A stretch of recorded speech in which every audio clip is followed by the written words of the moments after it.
Since nagiging hype na nga yung mga tri-wheeler ngayon, ang ating pag-uusapan sa video nito ay ang pagkakaiba ni Bajaj Maxima at ni Bajaj RE. So gagawa natin ng comparison guys between sa specs, features at sa presyo ng dalawang tri-wheeler na to. At aalamin na din natin guys kung anong tri-wheeler yung papasok sa budget at lifestyle niyo. So without further ado, let's start this video.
Mag-umpisa kay Bajaj RE. So this one guys is powered by 236cc, air-cooled single-cylinder 4-stroke 4-valve at single overhead cam. Pagdating naman sa kanyang max power, ito ay may lakas na 7.3 kilowatts at 5,000 RPM and max torque of 17.1 Nm at 3,500 RPM. So both front and rear wheel guys ay naka-drum brake na din. Tapos meron din siyang fuel tank capacity na 8 liters. While dito naman kay Bajaj Maxima, this one guys is powered by 236.2cc. So, mas lamang-lamang siya guys ng 0.2cc pagdating sa displacement. Tapos ito ay air-cooled din, single cylinder, 4-stroke, single overhead cam at 2-valve. So, kumpara kay RE guys, si RE kasi is naka 4-valve, siya ay naka 2-valve lamang. Pero meron siyang lakas guys na 10.98 horsepower at 4,500 RPM at max torque of 20.45 Nm at 3,500 RPM. So lamang ng konti si Maxima pagdating sa max power at torque. Tapos same lang po sila na may fuel tank capacity na 8 liters. So dito naman tayo guys sa kanyang overall looks. So at first glance guys, hindi nyo mapapansin yung pagkakaiba ni Bajaj RE at saka Bajaj Maxima. Pero kung talagang titingnan nyo, mas malaki po si Maxima kumpara dito kay RE pagdating sa body build. So dito sa front muna tayo, of course, syempre may windshield siya, may wiper siya, sa kanya namang headlight, ayan, naka-bulb type. Same lang din po sila ng itsura sa front. Pagdating naman dito sa gulong ni Bajaj RE guys, marami nagtatanong kung naka-dual shock ba siya dito sa front. Well, as you can see guys, naka-single shock lang siya. Tapos, meron siyang front tire size dito sa front na 4.00 by 8. Ayan. So, yan yung kanyang single shock guys. Check natin sa kabila. Ayan, wala siyang shock dito sa kabila. So, naka-single shock lang talaga siya. So, pagdating naman dito sa looks ni Maxima guys, ikumpara mo naman kay RE, talagang identical lang talaga sila. Yun nga lang, mas malaki itong si Maxima, no? So, ayan, of course, meron siyang windshield, meron din siyang wiper. Same lang din sila na naka-bulb type yung kanyang headlight. Turn signal is naka-bulb type din. Of course, dito yung pangalan na Maxima, no? Ayan. So, same lang din guys na parang chrome yung kanyang style dito at naka-emboss na emblem. Ayan, dito tayo sa gulong. Pagdating sa gulong sa front guys, si RE is naka-single shock while si Maxima is naka-dual shock sa front. Ayan, isa.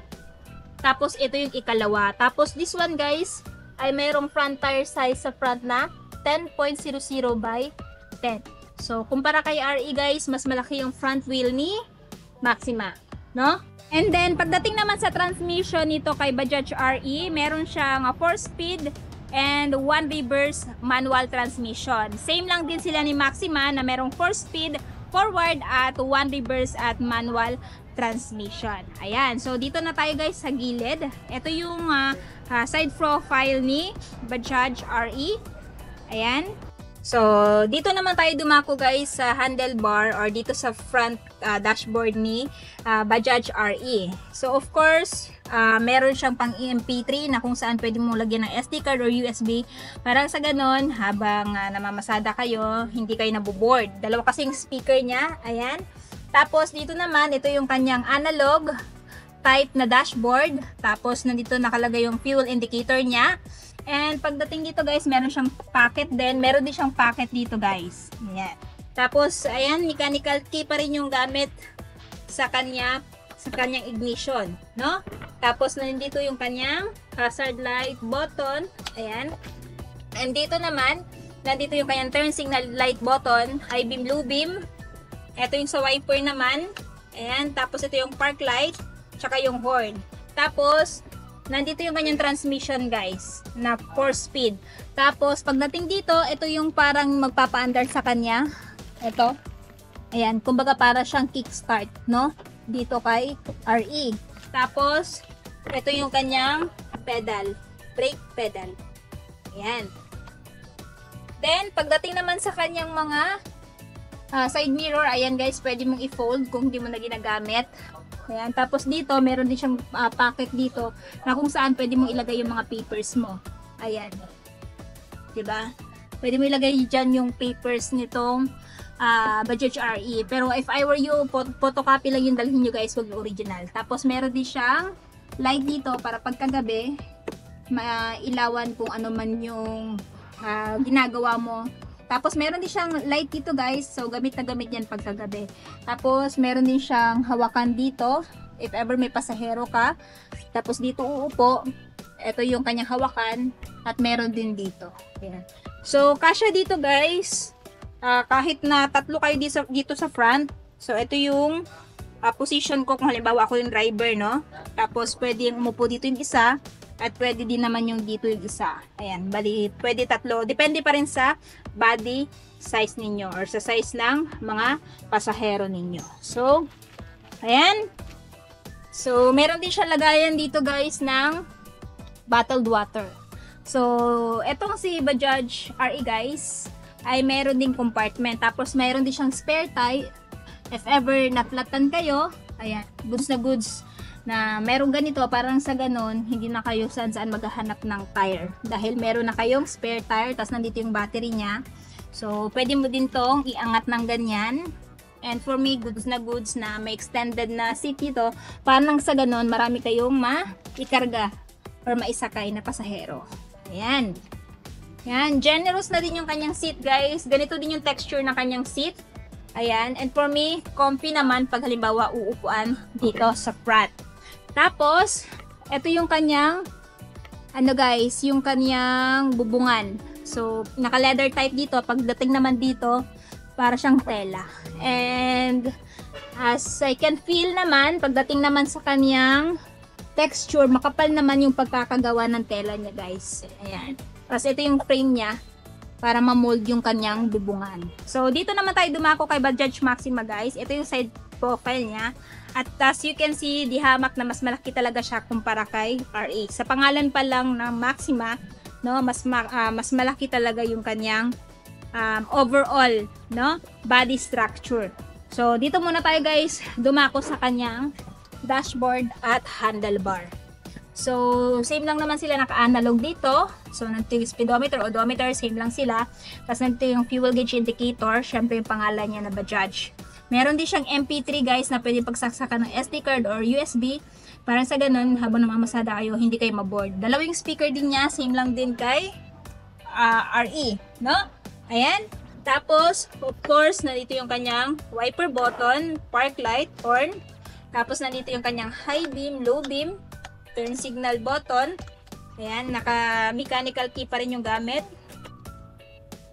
Ayan. Tapos, syempre yung hazard button. Ayan. Ayan, guys. Tapos, syempre, ito yung kanyang brake pedal. Tapos, yung dito naman banda, guys, kung kaya RE, yung ganito niya is pang start or para siyang kickstart. Ito naman, guys, is pang park brake lock. Ito yung gamit nito. And then, same lang din kay RE guys. Meron din siyang light dito. Ayan, gamit na gamit yung pagkakabit.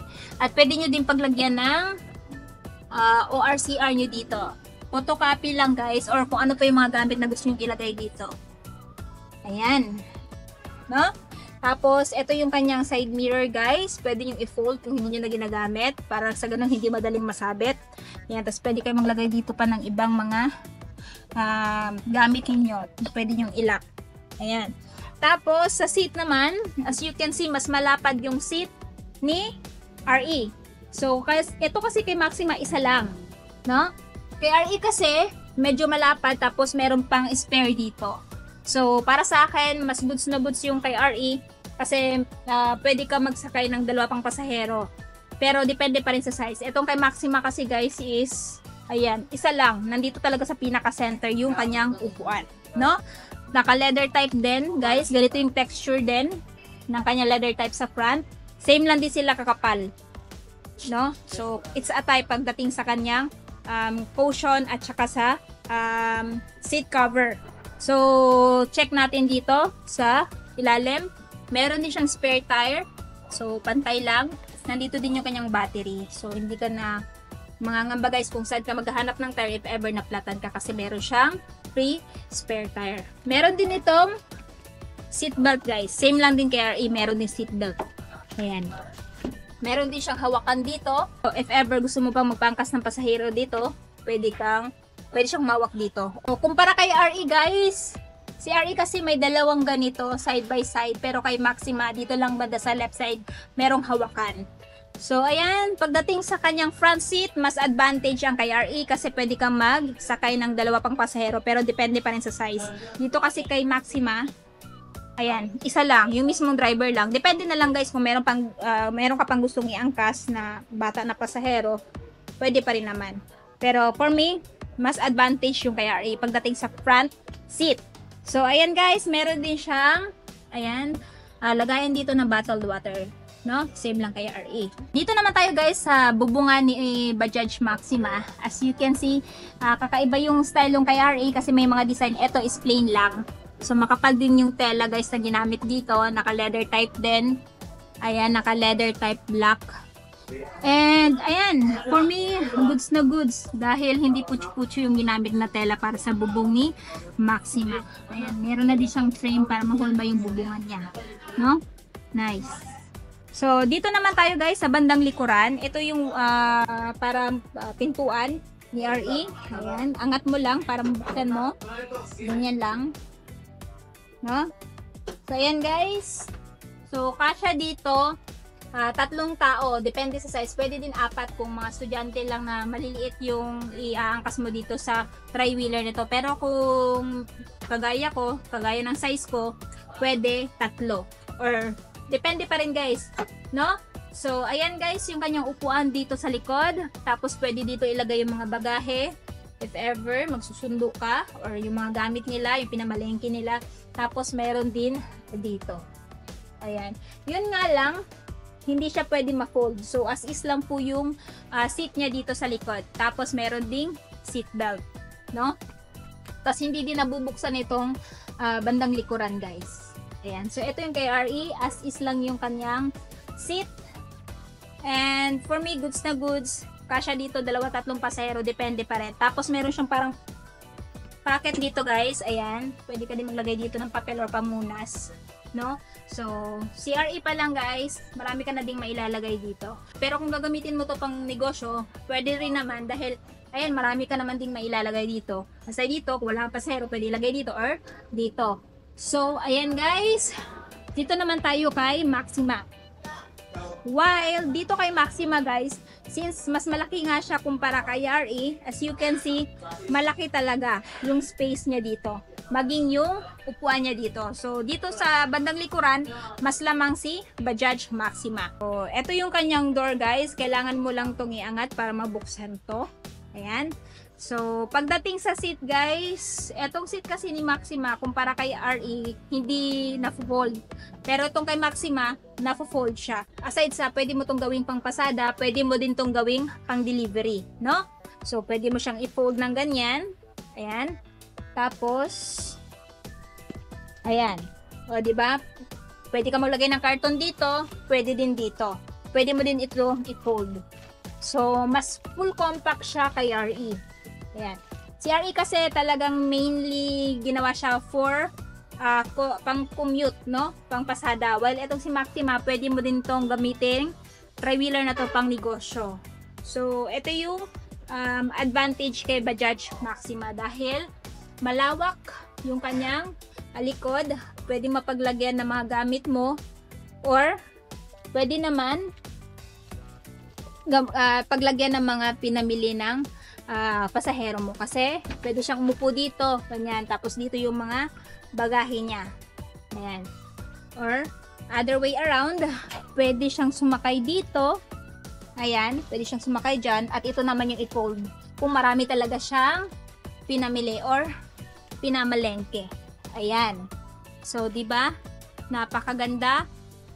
So, if I were you guys, kung gusto nyo gamitin tong tri-wheeler na to aside sa pangpasada at gusto nyo gamitin pang negosyo, pang delivery, highly recommend itong Bajaj Maxima. Though, mas mahal nga lamang siya, worth it naman. Tapos, ang pinagkaiba din pala nila ng RE guys, pagdating dito, pwede siyang buksan. Yeah. Pwede siyang buksan. Yung kay RE kasi, as is lang, hindi siya pwede buksan. Tapos nga pala guys, no? Meron din siyang rubber matting. Pwede mo tong ilagay pag nabili nyo na tong si Bajaj Maxima. Ayan. Tapos ito yung space niya sa likod. Kumpara sa space ng likod ni RE, mas malawak ang kay Maxima. No?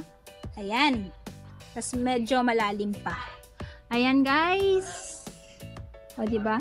Nice. Pwede mo siyang iangat ng ganyan para mas presko yung mga pasahero mo if ever naiinitan sila.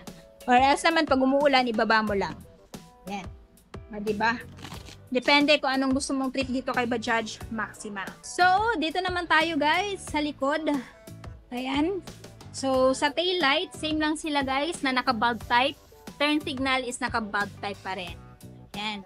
Tapos, dito naman sa tire, of course, same lang sila ng tire sa front. 4.0 by 8 yung size. No? While ang kay Maxima, same lang din ng front tire size na 4 by 10. Ayan o. Tapos, ito yung likod ni Maxima guys. Same lang din na naka-bulb type. No? Yung turn signal light maging yung brake light. Ayan. So, ayan guys. Yung overall looks ni Maxima at ni RE. Ngayon naman, pag-usapan naman natin yung presyo ng dalawa kung magkano ba, no? So, ayun na nga guys, natapos na nga natin ikutan yung dalawang tri-wheeler. Dito naman tayo dumako sa kanyang presyo. Kung interested kayo dito kay Bajaj RE, meron siyang updated price ngayon na 203,888 pesos is spot cash. Down payment is 16,311 kung kukunin nyo ng hulugan. At monthly sa 3 years na 9,272 at rebates na 400.